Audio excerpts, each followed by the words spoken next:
Mapagpalang araw po sa inyong lahat mga kapatid. Tayo po ay nasa ika-12 pagsambahay na ating isinasagawa. At ang linggong ito ay ang unang linggo pagkatapos ng Pentecostes o First Sunday after Pentecost. At gayon din po sa ayon sa ating kalendaryo ng Iglesia Unida Ecumenical, ang buwan ng Hunyo ay planning month.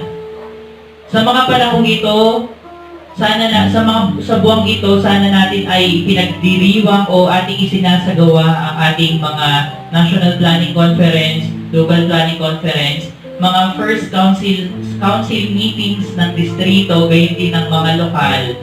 Ngunit dahil tayo ay nasa ilalim ng community quarantine, ay tayo muna ay gagamit ng mga social media para sa ating mga pagpupulong. At gayon din po mga kapatid, isang mahalagang pagdiriwang sa linggong ito ay ang Trinity Sunday. Kaya naman po sa ating pagpapatuloy ng pagsamba at pagpupuri sa ating Diyos, tayo po ay maglaan ng saglit na katahimikan ng pagbubulay-bulay ng ating mga puso at isipan.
Ikaw, O Yahweh, laganap sa lupa ang iyong luningning, at hanggang sa langit, laging pupurihin. Nilikha mo ang tao upang mamahala at mag-ingat sa buong daigdig at sa buong sanglilikha.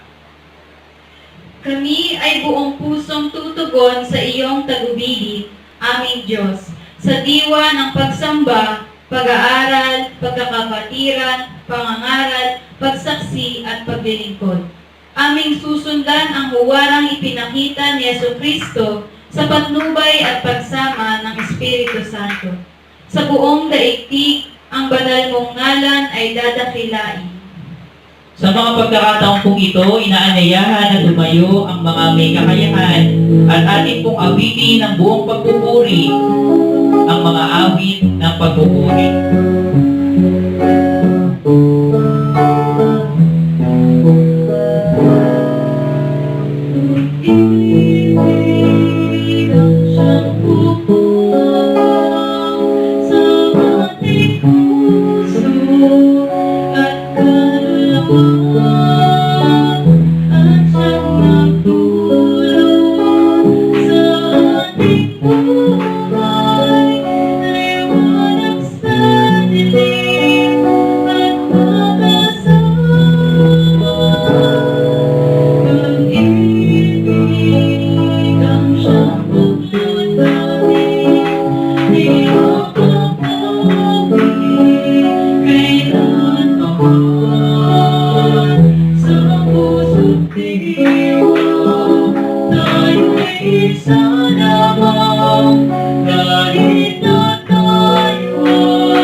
pag-ibig ng Diyos na siyang sumagop sa bawat pusong uhaw sa puso'y Ganda ng Diyos natin, Diyos ng pag-ibig. Mahalan tayong magtulungan, at kung tayo'y bigo, ay huwag limutin na may Diyos tayo na nagmamahal. Ganda ng Diyos natin, Diyos ng pag-ibig. Magmahalan tayong magtulungan, at kung tayo'y bigo, ay huwag limutin na may Diyos tayo na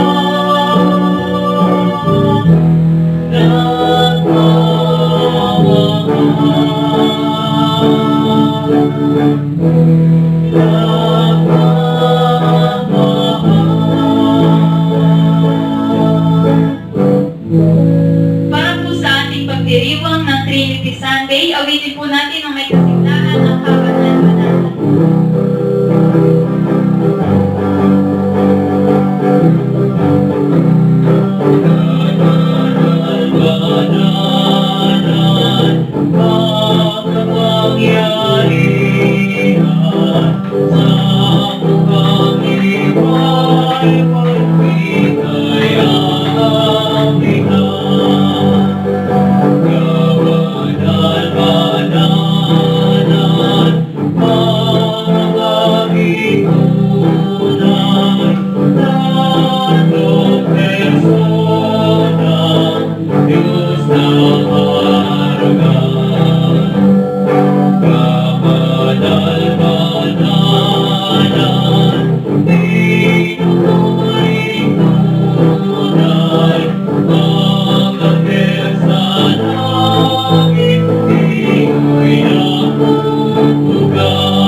Ang hapunan ni Kristo Jesus ay isang masayang pagdiriwang ng bayan ng Diyos.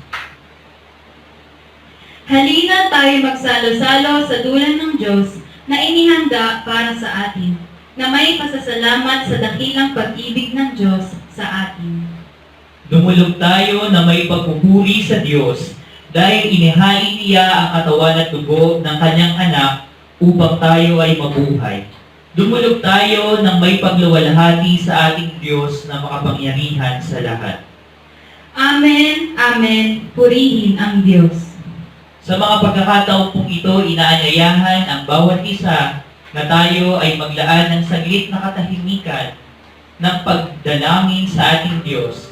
Ipahayag ng ating mga puso, ang ating mga pagsisisi sa mga nagawang kasalanan sa ating Diyos.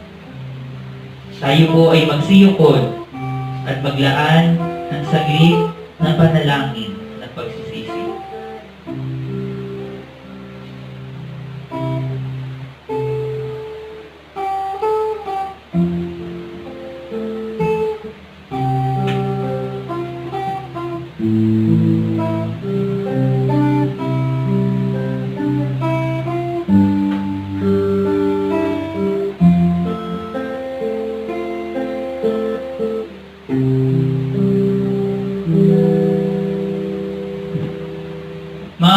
kapatid, alam ng Diyos na tayo ay nangangailangan ng pagpapatawad.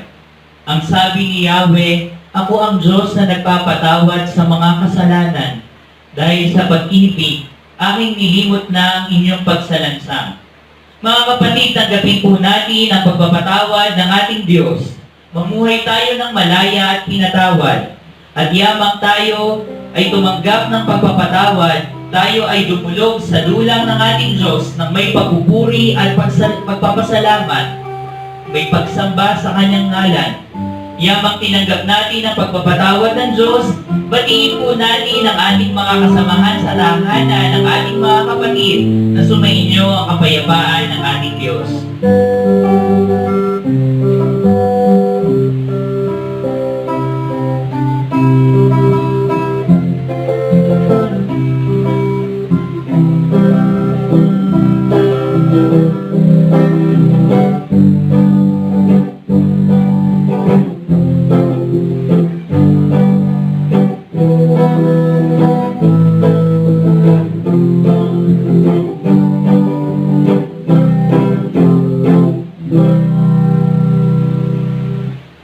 Magandang umaga po sa bawat isa. Tayo po ngayon ay nasa ika-12 linggo ng ating pagsambahay na ating isinasagawa ito.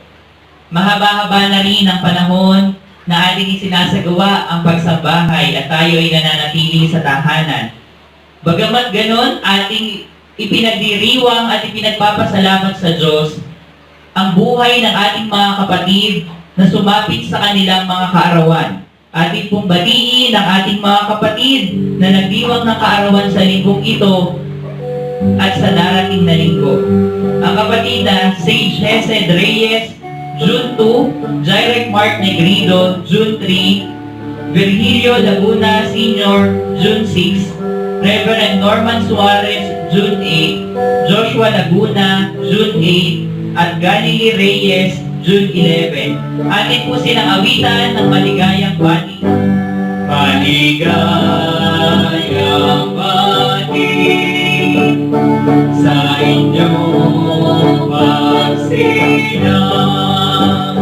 Diyos ang siyang magpala ng mahabang buhay. Mga kapatid, sa linggong ito na nakalipas ay atin pong sinimulan ang panibagong yugto ng ating pong pagdadalanginan sa ganap na ika-9 ng gabi. Gabi-gabi po tayo at araw-araw po tayo nagre-release ng ating Witnessing Christ Today sa pamamagitan ng mga patotoo ng ating mga kapatid na ating binabasa tuwing ika-9 ng gabi. Maraming salamat po sa ating mga kapatid na nagbahagi ng kanilang mga patotoo. Maaari pa po tayong mag-send sa inyong lingkod through messenger ng inyong mga patotoo at ito ay ating babasahin sa gabihang panalangin natin. Mapapansin natin mga kapatid, bagamat tayo ay magkakalayo, tayo ay pinag-uugnay-ugnay ng ating pagsaksi sa katotohanan sa dakilang pagkilos ng Diyos sa ating buhay sa pamamagitan ng ating mga patotoo. Kaya nga po, ang sabi, bagamat tayo'y magkakalayo, ang ating mga puso naman ay magkakalapit sa ating Panginoong Jesucristo.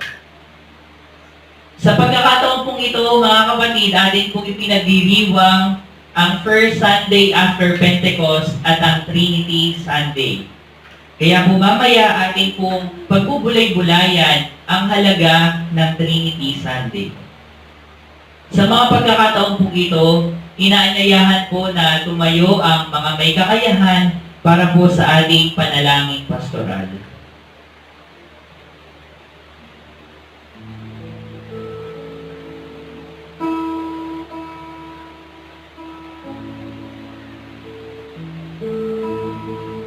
O Diyos at aming magulang, pinupuri pinasasalamatan ka namin sa araw na ito, sa dakilang pagkakataon na ito, na muli sa pamamagitan ng social media ng pagsambahay, kami ay pinagtipon-tipon mo sa aming tahanan, nagsama-sama upang magpuri, sumamba sa iyong pangalan, at gayon din ay magbahaginan sa bawat isa na kaanib ng aming tahanan. Sa mga pagkakataon pong ito, pinagpapasalamat po namin ang buhay na ipinagkaloob mo sa aming mga kapatid na sumapit sa kanilang kaarawan. Maraming salamat po sa patuloy na pagpapala na ipinagkakaloob mo sa kanilang mga tahanan, sa aming mga sambahayan, na bagamat kami nasa ilalim ng community quarantine, ang iyong biyaya, ang iyong pagsama ay patuloy na aming nararanasan. Dinadalangin po namin sa iyo, O Diyos, ang aming pong mga kapatid na malayo sa aming piling, ang aming mga kapatid na nasa ibayong dagat, nasa ibang bansa, gayon din ang mga nasa malalayong probinsya. Pinagkakatiwala po namin sa iyong pag-iingat at sa iyong mga kamay ang kanilang mga buhay. Nawa po ibigyan mo sila ng kaaliwan sa panahon ng kanilang kalungkutan dahil sila'y malayo sa mga mahal nila sa buhay. Dinadalangin din po namin sa iyo ang aming mga kapatid na sa mga panahong ito ay nasa banig ng karamdaman. Nawa ang kagalingan at pinagkaloob ng aming Panginoong Jesucristo nung siya ay nagkatawang tao, naway ang kagalingan din ito ang aming makamit sa kasalukuyan sa pamamagitan ng banal na Espiritu na aming kasama, O Diyos. Dinadalangin din po namin ang aming pong bayan, ang aming mundo sa pagharap sa pandemiko. Dinadalangin namin, samahan mo po ang bawat isa, ang bawat mamamayan, na patuloy na mag-ingat at sumunod sa mga dapat gawin upang hindi na lalo pang kumalat ang COVID-19. At dinadalangin po namin ang mga tagapamahala ng aming bayan. Samahan niyo po sila at nawa ang iyong banal na Espiritu ang siyang mangusap sa kanila at makita nila na higit na mas nangangailangan na pagtuunan ng atensyon ang suliraning pangkalusugan o ang pandemiko na umiiral sa aming lipunan, at nawa ay hindi nila pangibabawin ang kanilang mga sariling adhikain na higit nilang inuuna sa mga panahong ito. Dinadalangin namin, O Diyos, nawa ang banal na Espiritu ay magsalita sa aming mga tagapangunan ng bayang ito at mapamahalaan ang buong Pilipinas sangayon sa iyong nais, sangayon sa kalooban mo na ibinigay mo ang buhay para sa bawat isa. Dinadalangin din po namin ang aming mga kapatid na sa mga panahong ito sa kanilang mga tahanan ay nagsasama-sama sa pagsambahay. Dalangin namin nawa ay patuloy na pagkakaisa, pagbubuklod, pag-iibigan ang ibuhos mo sa aming mga sambahayan. Nawa ang mga dalangin ng aming mga puso ay iyong pakinggan sangayon sa iyong kalooban at layunin para sa aming mga buhay. Dinadalangin po namin sa inyo, O Diyos, ang buong Iglesia Unida Ecumenical sa kanyang mga kinaharap sa panahong ito. Nawa po, samahan mo ang aming mga tagapanguna ng Iglesia at makita nilang ganap ang pangangailangan ng bawat isa, lalo't higit ng aming mga manggagawa na nagpapatuloy sa kanilang paglilingkod. Ang mga manggagawa namin na ngayon ay mayroong mga kinaharap na matinding pagsubok at mayroong patuloy ang gamutan. Dalangin namin, O Diyos, ikaw ang kumilos sa buhay ng bawat isa. Samahan mo po kami, O Diyos, sa aming pagbubulay-bulay ng iyong mensahe sa araw na ito. Samahan mo ang iyong lingkod, ikaw ang mangusap, at nawa ang banal na Espiritu na patuloy na aming kasama ang siyang magsalita sa bawat isa sa amin, sa magsasalita na magiging daluyan ng iyong mensahe, gayon din sa mga makikinig at tatanggap ng mensahe mula sa iyo. Samahan mo po kaming lahat, O Diyos. Sa iyo namin ibinabalik ang pagluwalhati, ang pagpupuri at pagpapasalamat. At at ang aming mga dalangin ay aming pinagkakatiwala sa iyong mga kamay. Sa ngalan ni Kristo Jesus na aming huwaran at aming sinusundan. Amen.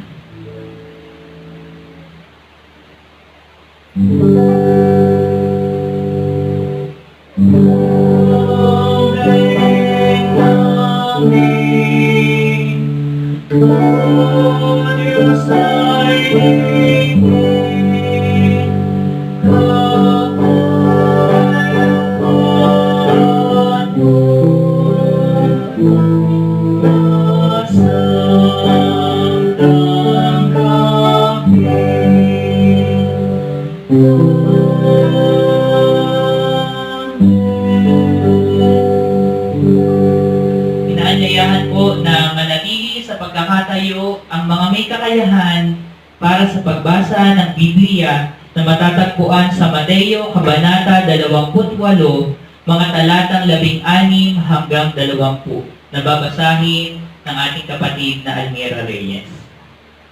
Mula po sa Mateo 28, talatang 16 hanggang 20. Ganito po ang sinasabi. Ang 11 alagad ay nagpunta sa Galilea, sa bundok na itinuro sa kanila ni Jesus. Nang makita nila si Jesus, siya'y sinamba nila, bagamat may ilang nag-alinlangan. Lumapit si Jesus at sinabi sa kanila, ibinigay na sa akin ang lahat ng kapangyarihan sa langit at sa lupa. Kaya humayo kayo at gawin ninyong alagad ko ang lahat ng bansa. Bautismuhan ninyo sila sa ngalan ng Ama at ng Anak at ng Espiritu Santo, at turuang sumunod sa lahat ng ipinag-utos ko sa inyo. Tandaan ninyo, ako'y laging kasama ninyo hanggang katapusan ng sanlibutan. Maging pagpapala nawa sa mga nakabasa at nakarinig ang salita ng biyaya.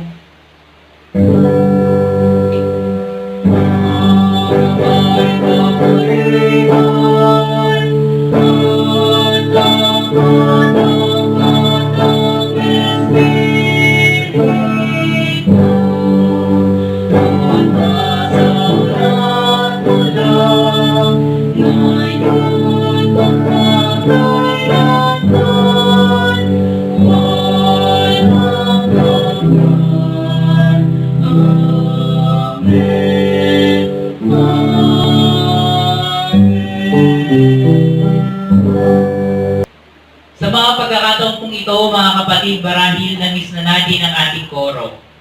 Kaya naman po, para sa mensahe sa awit, ating marinig ang awit ng ating koro ng Imus Unida Ecumenical Church na may pamagat na By Faith.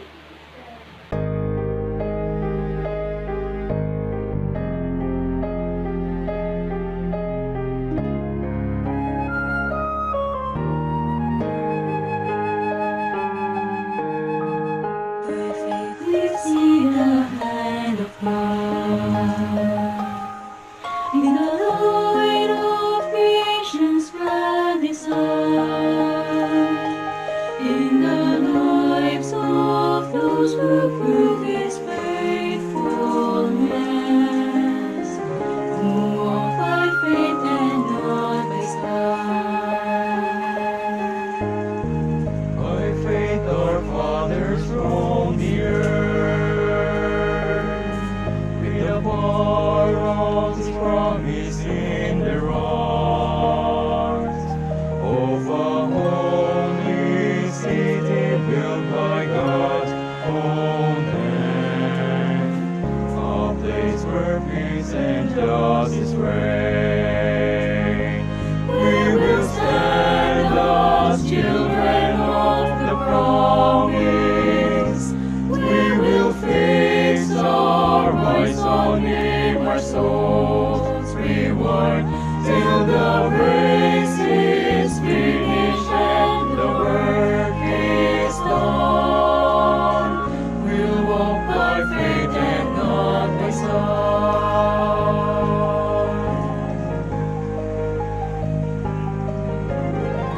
By faith the prophets ordained, when the longed-for Messiah would appear, the chains of sin and death, and rise triumphant from the grave. By faith the church was called to go in the power of the Spirit to the lost, to deliver captives and to preach good news in every corner of the earth. We will stand as children of the promise. We will fix our eyes on Him, our souls reward, till the race is finished and the work is done. We'll walk by faith and not by sight.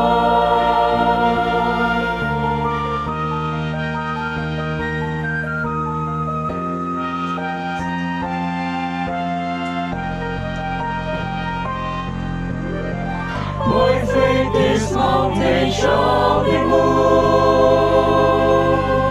and the power of the gospel shall prevail. For we know in Christ all things are possible. For all who call upon His name, we will stand as children of the promise. We will fix our eyes on Him, our souls reward, till the race is finished and the work is done. We'll walk by faith and not by sight. We'll walk by faith and not by sight. We'll walk by faith and not by sight. We'll walk by faith. We'll walk by faith and not by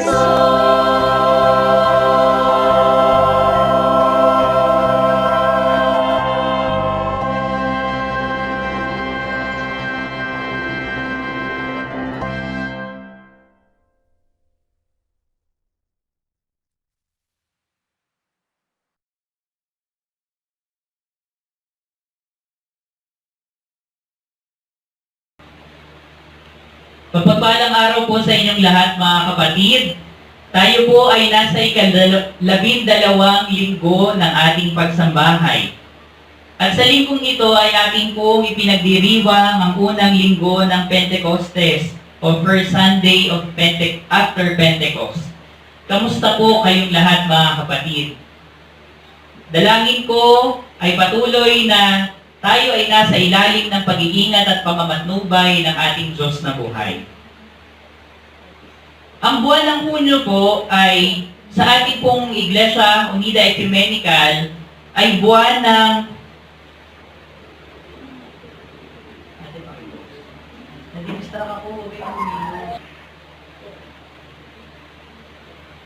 Sa Iglesia Unida Ecumenical po ayon sa ating kalendaryo, ang Hunyo ay unang buwan ng ating ecclesiastical year o kung saan ito ang simula ng ating bagong termino.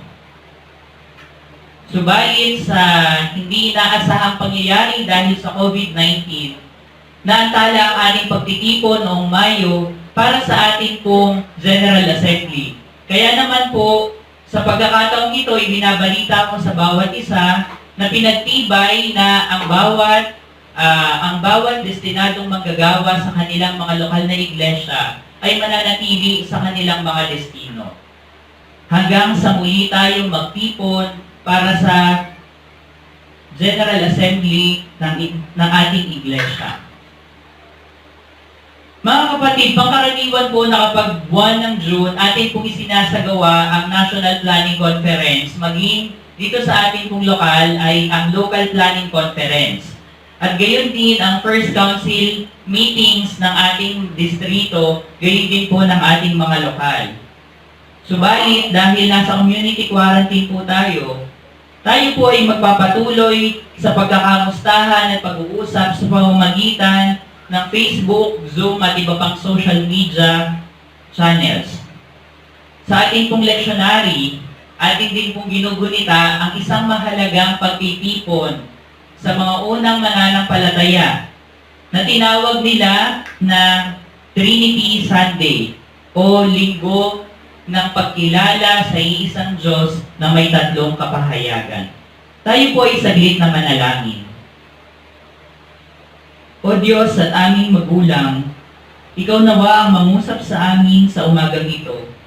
Padaluyin mo po nawa ang iyong mensahe sa iyong lingkod at dalhin ito sa aming mga kapatid na ng mga nakatune in sa aming pagsambahay sa araw na ito, sa pamamagitan ng pagkasi ng iyong banal na Espiritu sa bawat isa. Sa ngalan ni Kristo Jesus na aming matibay na kanlungan at manunubos. Amen. Ang Trinity o Trinidad ay hindi natin talagang nakikita o mababasa sa Biblia. Kung hindi na bago sa atin ang terminong ito, marahil ang isasagot natin, ito'y matatagpuan na binanggit sa Mateo chapter 28 verse 19 at sa 2 Corinthians chapter 13 verse 13. O kaya naman sa ibang salin ng English Bible, ito ay matatagpuan sa 2 Corinthians chapter 13 verse 14. Pero hindi direktang binanggit ang terminong Trinity o Trinidad o iisang Diyos na may tatlong kapahayagan. Ngunit kung hindi ka naman pamilyar sa terminong ito, ay maaaring magtanong ka, tatlo ba ang Diyos? Upang higit na maging mas malinaw, tingnan natin ang historical background ng termino Trinity sang-ayon sa ating mga naunang mananampalataya. Maraming tao ang iba't iba ang pagkilala sa Diyos noon at maging sa ngayon. Kinikilala nila ang Diyos sa pagkatawag bilang manlilikha, ama o magulang, provider, pinagmulan at katapusan, Alpha and Omega, Yahweh, may kapal, bathala.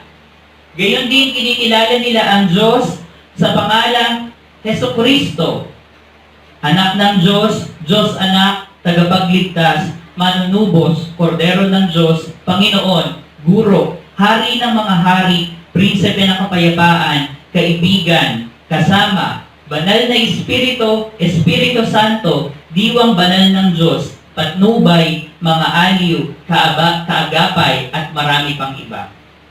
Maraming pagkatawag o pagkilala sa ating Diyos sa iba't ibang paraan. Ito ay dahil ang pagtawag sa Diyos ay nakabatay sa lengguwahe o bansang kinabibilangan ng tao, maging sa karanasan nila patungkol sa Diyos. Ang kanilang personal na pagkaranas batay sa kanilang mga nangyayari sa kanilang buhay, ay dito nila ibinabatay kung ano nga bang itatawag nila sa Diyos.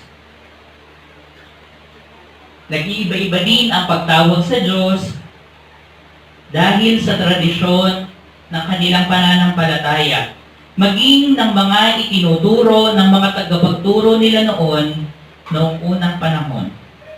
Subalit sa paglawak ng Kristyanismo at pagdami ng katuruan noong first 5 centuries, minabuti ng mga leaders ng church na isaayos ang doktrina nito at doon nagsimula na pinagtibay ang sumasampalataya na magpasa hanggang ngayon ay pangkaraniwang ginagamit ng ating mga kapatid na Katoliko. Doon nila sinimulan ang termino Trinidad o Trinity. Trinity sa salitang English, Trinidad sa salitang Espanyol o Kastila, at iisang Diyos na may tatlong kapahayagan sa salitang Pilipino. Kaya't karamihan sa mga Katoliko at gayon din sa atin na mga Protestanteng Kristiyano ay tinatawag tayong mga Trinitarian Christians o mga Kristiyano na kumikilala sa isang Diyos na may tatlong kapahayagan. Sa paanong paraan naman mga kapatid nagiging isa ang Diyos pero may tatlong kapahayagan? Ito ay ibinatay sa pagkilala sa Diyos sa pamamagitan ng Biblia hanggang sa kasalukuyan. Sa lumang tipan, kinilala ang Diyos sa kapahayagan bilang manlilikha o lumikha ng sanlilikha. O tinatawag din ng ilan na Yahweh at ng ilan na Elohim. Sa bagong tipan, kinilala ang Diyos sa pagkatawag at bilang pagkilala sa pagkakatawang tao ng Diyos upang iligtas ang sanlibutan sa kapahamakan at tinawag ang Diyos sa pangalang Kristo Jesus o Jesus. At sa panahon na hubarin ni Kristo Jesus ang kanyang pagiging tao at isuot ang kanyang pagiging Diyos. Si Jesus ay naghabilin sa mga alagad. Inihabilin niya na sila ay sasamahan ng Espiritu ng Diyos. Nakikilalanin nilang patnubay at siya rin kikilalanin natin, kinikilala natin sa kasalukuyang panahon na ating kasama ang Diyos sa pamamagitan ng kapahayagan ng Espiritu Santo. Hindi po tatlong Diyos, kundi iisang Diyos, ngunit kinikilala sa iba't ibang kaparaanan sa iba't ibang panahon. Bagamat iba't iba ang tawag sa Diyos, ngunit hindi po tatlo ang Diyos. Bagkus magkakaugnay at iisang Diyos na kumikilos sa buhay ng tao at sa buong sangnilikha.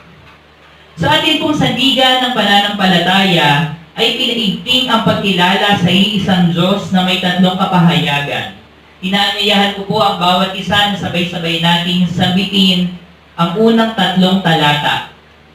Sumasampalataya kami sa isang Diyos na makapangyarihan sa lahat, lumikha, pinagmulan, nagtataguyod at nagpapanatili ng buhay ng sangnilikha. Sumasampalataya kami sa isang Diyos ng kasaysayan na may tatlong kapahayagan, Ama, Anak at Espiritu Santo, Diyos na mapagmahal, banal, mahabagin, matuwid, makatarungan at mapagpalaya. Sumasampalataya kami sa isang Diyos na nagkatawang tao kay Kristo Jesus upang bigyang kaganapan ang buhay sa pamamagitan ng kanyang kamatayan. Sa ikatlong araw ay nahayag ang kanyang pagtatagumpay sa kanyang muling pagkabuhay sa gitna ng mga patay. Kapansin-pansin po mga kapatid ang pagkilala sa isang Diyos na may tatlong kapahayagan na ating sinasambit sa ating sandigan ng pananampalataya. Maaaring maging tayo sa kasalukuyan ay mayroon din kani-kanyang tawag sa Diyos batay sa katangiang nakikita natin at nararanasan natin o nararamdaman natin sa ating Diyos. Marahil may kani-kanyang tawag tayo sa isang Diyos na may tatlong kapahayagan batay sa ating mga pinag-aaralan, sa ating mga naririnig, at lalo higit sa ating mga nararanasan. Ngunit, ang mahalaga ay malinaw sa atin na ang isang buhay na Diyos ng kasaysayan na may tatlong kapahayagan ay nagpapahayag sa atin sa iba't ibang kaparaanan. Sa mga talatang ating binasa sa Mateo Kabanata 28, talatang 16 hanggang 20, naglalaman ito ng tagubilin sa mga tagasunod ni Kristo. Ang aklat ni Mateo ay isinulat niya para sa mga Hudyo. Dahil sa panahon na iyon, nag-aantay pa rin ang mga tao sa pagdating ni Jesus. Ngunit hindi pa rin siya dumarating. Kaya naman upang mapanatili ang pananampalataya ng mga Hudyo at pagkilala sa manunubos sa tagapagligtas, sinabihan nila si Mateo, inudyukan nila si Mateo na sumulat ng Ebanghelyo. At ito'y isinulat niya para sa mga Hudyo na piniling sumunod kay Kristo Jesus. At malinaw na makikita natin na sa tagubilin ni Jesus, hindi lamang sa mga Hudyo niya ipinagtagubilin ang mga alagad. Hindi lamang niya sa mga Hudyo itinagubilin ang mga alagad. Kundi ibinubukas niya ang mensahe ng Diyos hindi lamang para sa mga Hudyo, kundi maging sa mga Hentil, sa mga hindi Hudyo. Nagsabihin niya sa kanyang mga alagad na Humayo kayo at gawing alagad ang lahat ng bansa. Bautismuhan ninyo sila sa ngalan ng Ama at ng Anak at ng Espiritu Santo at turuang sumunod sa lahat ng pinag-utos ko sa inyo. Tandaan ninyo, ako'y laging kasama ninyo hanggang sa katapusan ng sanlibutan. Ngayon nga mga kapatid, bagamat hindi tayo Hudyo, tayo ay mga Pilipino. Ngunit ipinadala sa atin ang mabuting balita ng Diyos kay Kristo Jesus sa pamamagitan ng kapangyarihan ng Espiritu Santo sa kasalukuyang panahon. Tinagubili ng Diyos ang dalawang mahalagang bagay sa mga sumusunod sa Kanya, ang pagbabautismo at ang pagtuturo. Ang bautismo bilang tanda ng pagiging bahagi ng pamilya ng Diyos at pagtuturo upang makapamuhay na nakasunod sa huwarang ipinakita ni Kristo Jesus. Ang tagubiling ito ng iisang Diyos na may tatlong kapahayagan ay ating pinaigting sa kasalukuyan sa pamamagitan ng ating pagsasapamuhay, ng ating sandigan ng pananampalataya, ng ating sambitin, sabay-sabay po tayong lahat. Sumasampalataya kami sa banal na iglesyang laganap, kalipunan ng mga tinubos ng Diyos sa pamamagitan ni Kristo Jesus, na sa kapangyarihan, patnubay at bigkis ng pag-ibig ng Espiritu Santo ay nagsasama-sama sa pagsamba, pag-aaral, pagkakapatiran, pangangaral, pagsaksi at paglilingkod. Ang sixfold ministry of our church ay mahalagang ating na isa sa pamuhay bilang tayo ang mga sumusunod sa tagubilin at huwarang ipinakita ni Kristo Jesus para sa kasalukuyang panahon. Sa ating pagtatapos mga kapatid, atin pong gunitain ang kahangahangang pagkilos ng ating Diyos na manlilikha. Kilalanin ang buhay at kaligtasan na kaloob ni Kristo Jesus na ating manunubos sa kanyang kamatayan sa krus.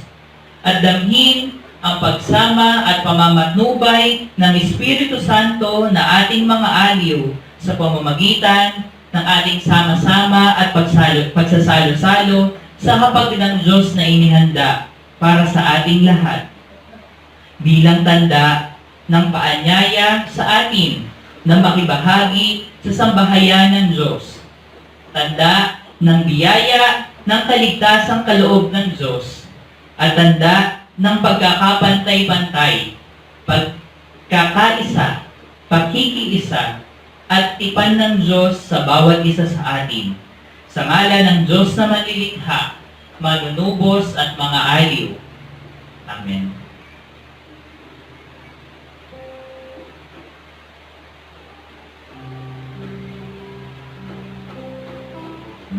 Para po sa ating paghahanda sa pagdiriwang ng banal na hapunan, atin pong awitin sa aking hatiin ang tinapay, himno bilang 76.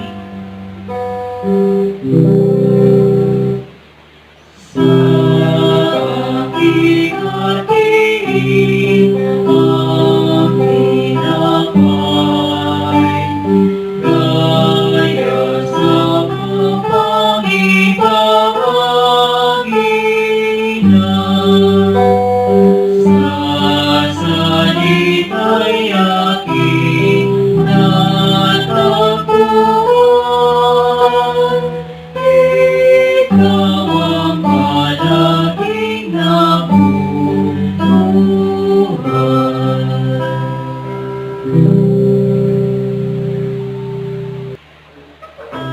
Sa mga pagkakataon pong ito mga kapatid, inanyayahan ko na tumayo ang mga may kakayahan para po sa ating panalangin ng pagtatalaga. Dakilang magulang, dahil sa iyong walang hanggang pag-ibig, ay ipinagkaloob mo ang iyong bugtong na anak na si Jesucristo upang siyang magtiis ng hirap ng kamatayan sa krus sa pagtubos sa amin, na siya ang naghari ng kanyang sarili upang maging sakdal at sapat na kabayaran sa mga kasalanan ng sanlibutan. Siya rin ang nagtatag ng sakramentong ito at ipinag-utos sa amin ang isang walang likat na pag-alaala sa kanyang mahalagang kamatayan hanggang sa muli niyang pagparito. iniluluhog po namin sa iyo tunay na mahabagin. Lingapin mo po kami at ipahintulot sa amin na kung matanggap na namin ang tinapay at saro na mga kalarawan ng kanyang katawan at dugo, ayon sa banal na likha ng iyong anak na aming tagapagligtas, at sa kanyang hirap at kamatayan, ay mga kinabang kami sa tunay na pagkain na nagbibigay ng bagong buhay sa amin. Amen. Sa pagkakataon pong ito, mga kapatid, ating pong aalalahanin ang mahalagang ginawang pagliligtas ng ating Diyos sa pamamagitan ng kamatayan ni Kristo Jesus sa krus. At ang pagkakaloob ng kaligtasang ito, ang biyaya na dinadala sa atin ng banal na Espiritu. Tayo po ay sama-sama sa pag-alaala sa mahalagang kaganapang ito. Alalahanin natin ang hapag ng Diyos na inihain para sa ating lahat.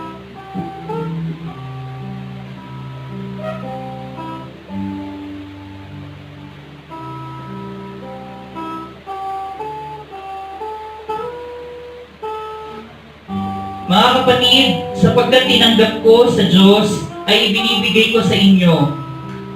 Nang si Kristo Jesus ng gabing siya'y pagkanulo, ay dumampot ng tinapay, at makatapos na siya'y makapagpasalamat, pinagpira-piraso niya ito at sinabi sa kanyang mga alagad, "Ito ang aking katawan na pinagpira-piraso dahil sa inyo. Tanggapin niyo ito at gawin ninyo ito sa pag-alaala sa akin." Gayon din naman, hinawakan ang saro pagkatapos ng kanilang hapunan at kanyang sinabi, "Ang sarong ito'y siyang bagong tipan, ang bagong tipan ng aking dugo. Gawin ninyo ito sa tuwing kayo'y magsisiinom sa pag-alaala sa akin." Banal, banal, banal, Panginoon ng mga hukbo, punong-puno ang mga langit at lupa ng iyong kalwalhatian.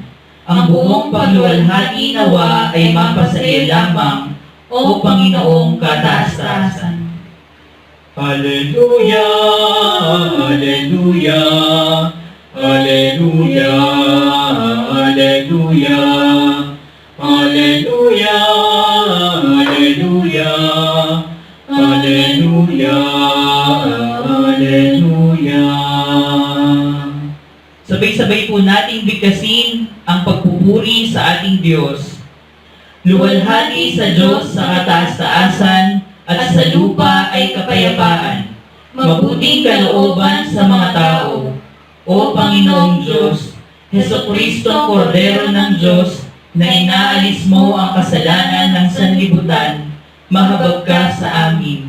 Ikaw na nakaluklok sa kanan ng Diyos na manlilikha, mahabag ka sa amin. Kristo na kaisa ng Espiritu Santo, ikaw nga ang kataas-taasan na kalwalhatian ng aming Diyos. Amen.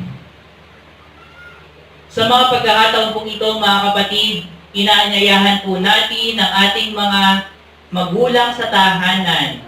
Ang mga magulang, gayon din ang mga elder natin na kaanib ng tahanan.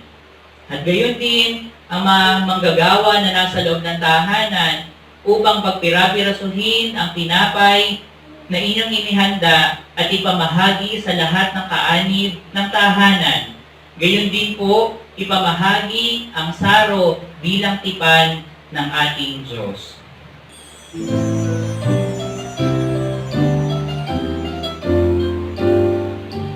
Sa isang hakal, ating itatag ang pagkakaisa. Ang sisid ng basag, ating ilapag sa dulang ng Ama. Pagsaluhan natin ang luksa at damhin ang sugat ng bansa. At doon natin ipunlang butil ng hiwang mapagpalaya.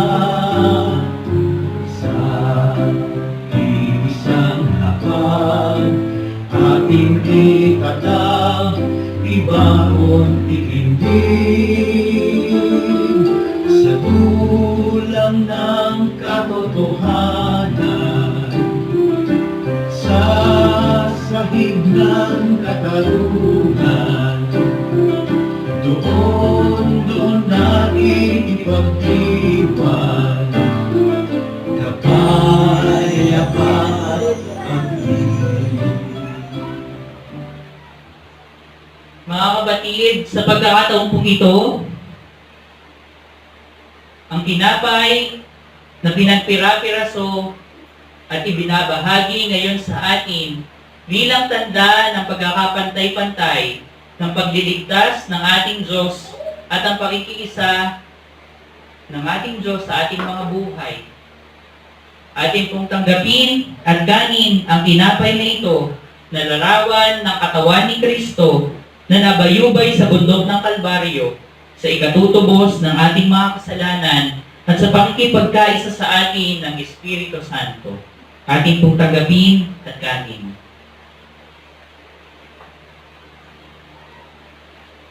Gayun din po mga kapatid, ang saro na ating pong hawak, ating pong tanggapin at inumin, ang sarong ito na kalarawan ng dugo ni Kristo Jesus na nabuhos sa bundok ng Kalbaryo sa ikapagpapatibay ng kanyang tipan sa bawat isa sa atin. Atin pong inumin ang saro.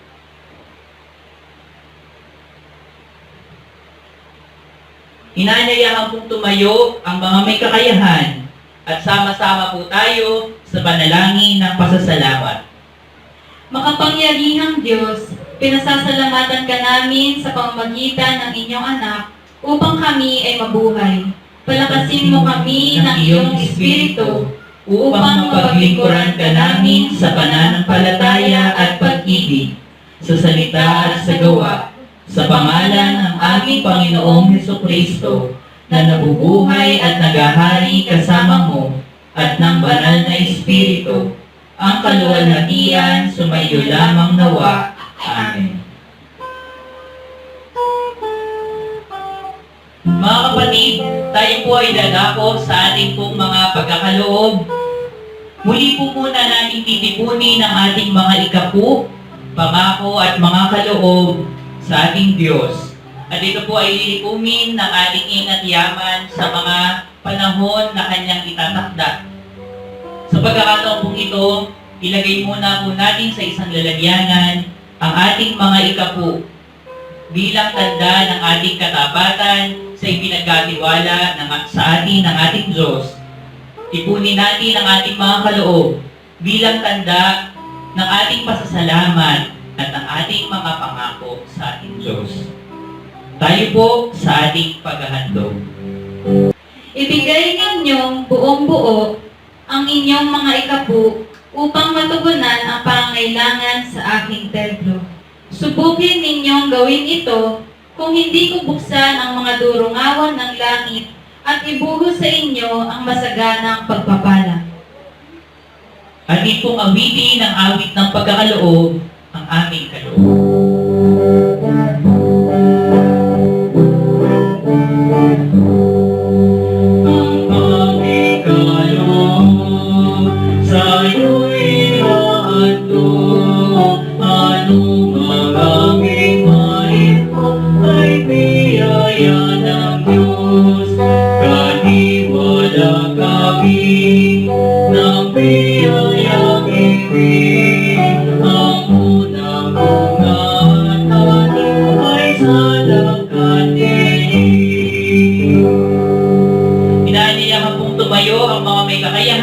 Ating pong ihandog ang ating mga ikapu, kaloob at pangako.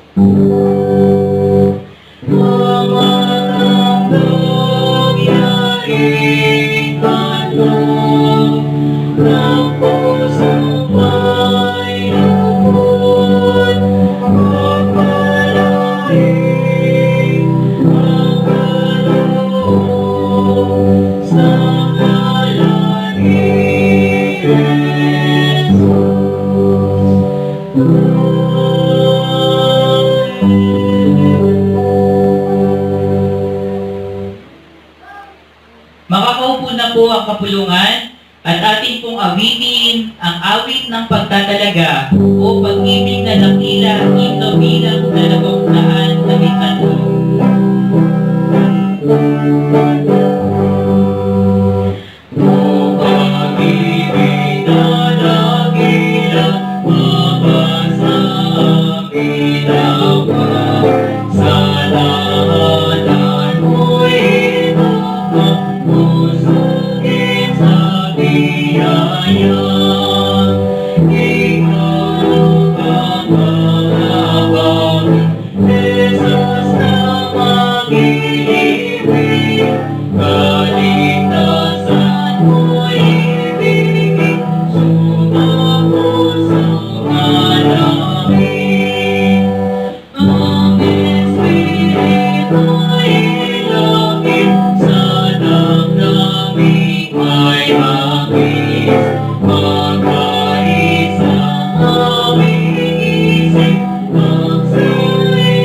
tumayo ang mga may kakayahan, lalo't higit ang mga may tanging pasasalamat at nais tumanggap ng basbas ng ating Diyos. Tayo po ay manalangin para sa panalangin ng pasasalamat at basbas sa mga tanging kahilingan ng bawat isa. Dakilang Diyos at aming magulang, sa araw na ito, kami ay lubos na nagpapasalamat sa iyo sa patuloy na pagsama mo sa aming mga hinaharap sa kasalukuyan. Sa mga pagsubok na aming pinagdadaanan na hindi mo kami iniiwanan at hindi mo kami hinahayaan na mapariwara at mapunta lamang sa masasama. Maraming salamat po sa patuloy na kagalingan na ipinagkaloob mo sa aming mga kapatid.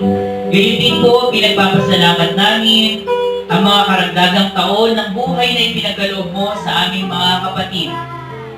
Sa mga pagkakataon pong ito, ang iyong mga anak ay nakatayo, namamanhid sa iyong presensya, nagkakaloob ng kanilang mga pagpapasalamat sa mga tanging biyaya na patuloy nilang pinagkakaloob.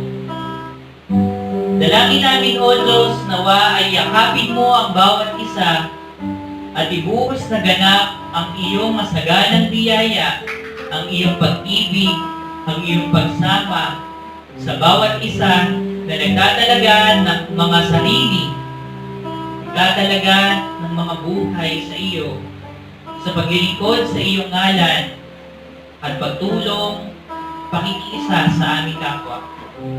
Samahan mo po kami, O Diyos, sa aming pagpapatuloy at nawa ay patuloy mong ipagkaloob sa amin ang iyong pagpapala, iyong pag-ibig, ang iyong pamamantubay. Sa ngalan ng aming Panginoong Jesucristo na nagkaloob ng kaligtasan sa bawat isa. Amen.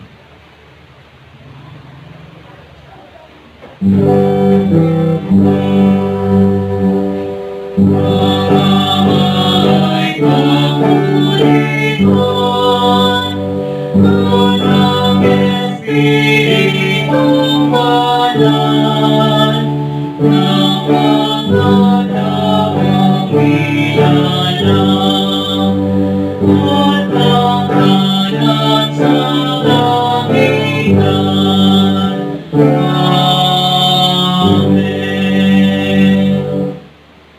Mga kapatid, sa pagkakataong ito, patuloy nating tanggapin at tamasahin ang walang hanggang pag-ibig ng iisang Diyos na may tatlong kapahayagan, ang pagliligtas ng ating Panginoong Jesucristo, ang patuloy na pakikisa at pagsama ng Espiritong Banal na ating kasama sa kasalukuyan at sa hinaharap. Damhin natin ang pag-iingat, pamamatnubay at biyaya ng iisang Diyos na manlilikha, manunubos at mga aliw, ngayon at magpakailanman. Amen.